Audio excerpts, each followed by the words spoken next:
Hi, this is Scott Garibay, and today we're going to talk about Dungeons & Dragons. We're going to talk about Arbor Adventures and continue in Session 5. So at this point, Sun Elf Assassin Do Ulos is doing caravan protection duty, and the caravan is attacked by Rafig Greywander, who is an evil human warlock. Okay. He rolls up on the caravan and says, "Everybody needs to empty the wagons. We're taking all the wagons, right?" And immediately, Doulos goes into action, and he takes Thove, the hate of Vecna, and he throws it directly into that human warlock's left eye, killing him immediately, right? And so now, and this is, so we're seeing the Sun Elf Assassin do what the Sun Elf Assassin does, right? 25 hit points, and he's able to dispatch him literally with the first strike. And this was not a weak, and I need to tell you, right? So I had created this human warlock. He had everything an evil warlock would expect. He's going to be able to cast, fireball and some area effect. But he also had these four, they're not hellhounds, right? But they look like hellhounds, and there wasn't enough time for an investigation on what exactly they were. They were like hellhounds if they were longer, spikier, and were purple, right? And so at this point, I put these four hellhounds for action economy, right? So basically, my idea would be that the wizard would use the hellhounds to strike at Doulos, and also Doulos is alone for one round. That was my plan with that. Was that Doulos would be alone for one round, and the reason why is Dragonborn Grax is there with him, but there are 10 wagons on this caravan. And I only had enough room to put like 3 wagons on the slide. And I'm like, this is the section of the caravan that you're protecting, right? And so the idea is Grax is also protecting the caravan, but in a different section, right? So I was purposely denying Doulos the use of his ally for one round. The reason why is, at this point, Doulos has not had a lot of combats, but he's handling themselves. He's handling these combats himself and doing very well. So at this point, we're in this session 5. I want to bring the thunder and make Doulos. I want to cut him down to at least half of his life points, right? So that was the plan, right? In addition to that, I had already prepared slides for 4 elementals, right? Earth, fire, water, air, these large elementals, not medium-sized creatures, large elementals. And I was going to have Rafig Greywander, this evil warlock. This is going to be his first action, would be to handle this, right? And but it did work. He killed him literally with his first strike, right? And this is a major, villain, which means that the only thing that's really going to bring the heat on this assassin is an entire adventuring party, or something starting at the level of a dragon, not an ancient dragon, but an adult dragon, right? Or a group, or like a horde or a mass, right? Which means that already this Sun Elf Assassin is emerging as an extremely dangerous adventure, right?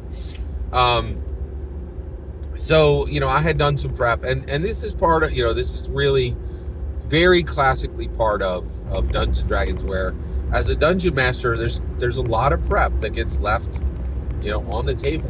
Just that's the way it is, right? You had all these plans, but things go different, right? So the one thing I was able to do was, one of the hellhounds, actually all 4 of the hellhounds, begin to move forward, right, to attack Doulos, and I am able to successfully attack Doulos, and I roll a d8 in damage, and I do mixed attrition, which so he has to destroy, and he gets his choice but he has to destroy 2 equipment, and he takes 5 points of damage, right? And now he only has 18 hit points at this point, right? So 5 hit points is significant, right? But he has to destroy 2 points of 2 points of equipment. Destroy, they're gone, right? Now at this point in his journey, that's not a big deal. Like, he has ink pens and books that he can pick up for a couple gold. It's not a big deal. He also needs to take off skills, and what we're finding is that the skills he's taking off are like oratory, investigation, things he doesn't need in the middle of combat, right? So that's interesting. And and so at this point he is attacked, right? And he takes some damage, but then he begins burning speed potions, right? So he had purchased some speed potions, and I had modified speed potions. So in Crown and Skull, speed potions simply allow you to double your movement speed, which that definitely could have been helpful, right? And actually, the speed potion does become helpful in one point. Oh yeah, it actually did. But one of the modifications we made to speed potions is you can burn it. You could drink a speed potion, and it immediately allows you to act in that phase, in the new phase, right? Now that was not necessary, and the reason why is the rest of the creatures are coming, right? But I allowed him to drink the potion and immediately move in that phase and simply run away from the hellhounds. So I had 3 other hellhounds, and we're going to take he was going to take 3d8 more, right? And he's already down to 13, right? 13 hit points. So there's a good chance these things would have dropped him, right? But he's able to get past the first round, right? And he actually just drinks a speed potion, which doubles his movement. He's easily able to run away from the hellhounds.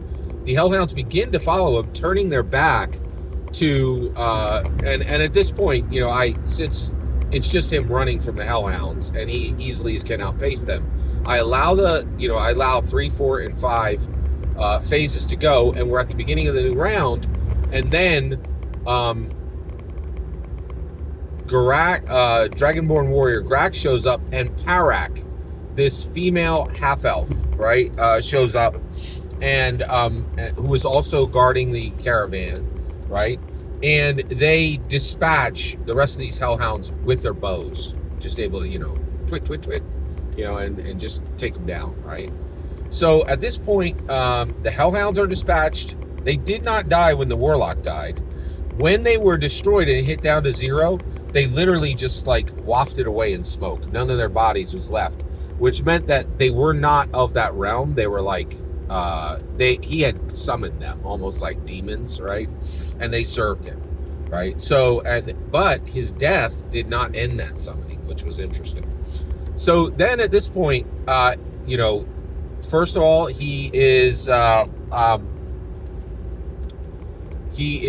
thanked by Shar Fashur, who is extremely excited that he has saved the caravan, right? All of the caravan people are either very impressed or they're startled. Many of them are startled with how fast that Do-Ulos was able to kill this evil warlock. Many of them had never seen a battle this swift, right? This clean, right? So the legend of Do-Ulos, the Sun Elf assassin, is beginning. Nobody knows he's an assassin yet, but there's some clues. There's some clues on the board, right? But at this point, it's the treasure. It's the treasure era, right? So this is a high level evil warlock. So he's got gear on him, right? So I actually put down 5 points of gear that are on him. So he has 1,000 gold pieces, which we rolled 1d10, right? And 10 came up. Now, Do-Ulos has 16 points left in his ring for the day. He rolls 3d12 at the start of each day. He takes those 16 points and he dumps them all into gold, right? At 100 gold per. So now the coin pouch on Do-Ulos is the coin pouch on Rafik Grey Wander is 2,600 points, right? And so at this point, there's 5 pieces of treasure, 2,600 gold pieces, a ring of defense +2, which is very powerful in. It's a big deal. Yeah, that's a 10% extra chance of not getting hit, right? So this ring of defense, there's a ring of invisibility. What now? And also, to be clear, we're using Crown and Skull equipment, but we're also using Dungeons and Dragons equipment. And again, Crown and Skull is a better iteration of Index Card RPG. Index Card RPG is just a really elegant redux of Dungeons and Dragons. So its gear, is almost flawlessly mixed with D&D, right? And so with the Ring of Invisibility, we just simply use the Ring of Invisibility, right? And so I just link right to Ring of Invisibility, and we're using Ring of Invisibility straight from D&D with no changes, right? And immediately the Gold Dragon Master running Sun Elf Assassin Doulos is very excited. He's like, "Oh, that's very good," right? And then there's a magical shirt. It feels like cloth, but it's very much like mithril, but it's an unidentified magical item. So many of the magical items, I'm like, this is what the magical item is, right? But this one was unidentified, which meant that it was powerful enough that somebody else needed to identify it, an actual real wizard, right? And tell everything it does. So at this point, we have the gold pouch, the Ring of Defense. And then the Pact Blade. The last one was the Pact Blade. So he's a warlock, and his Pact Blade is there, right? So at this point, they go around, and this is the first time I saw this, right? So Grax is like, boss, it's your pick. You get to pick first. But Grax immediately is imposing a treasure split, which is very interesting, right? And so he's saying, hey, you get to pick first. So Doulos picks the Ring of Invisibility, and then immediately Grax picked the Ring of Defense +2, and then Parak picked the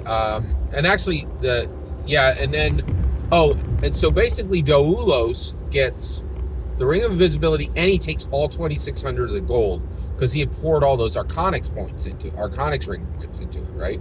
And that's what he gets. And then the other 3 are split between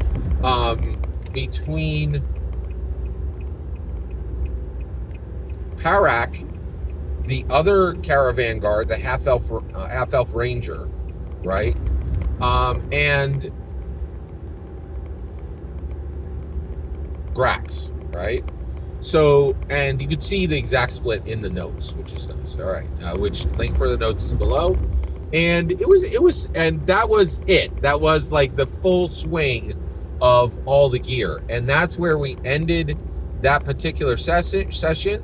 And it was an excellent session, and I'm really just incredibly impressed with the momentum that we have going with this session, with this campaign. It's really working out tremendously well, and I absolutely love this mix of Crown and Skull being mixed specifically with Dungeons and Dragons. And Dungeons and Dragons, and it's such a great. It's always so nice to just be in Dungeons and Dragons, and to be in that space, continuing to move the pieces on the board using classic 5 decades of Forgotten Realm lore. Thank you so much for letting me share this with you. Every single word you just heard is my humble opinion on the best parts of Session 5 of Arbor Adventures. The important part is when I hear your humble opinion. When you get in the comments and send your traffic, please consider liking and subscribing, and have a fetch millennium.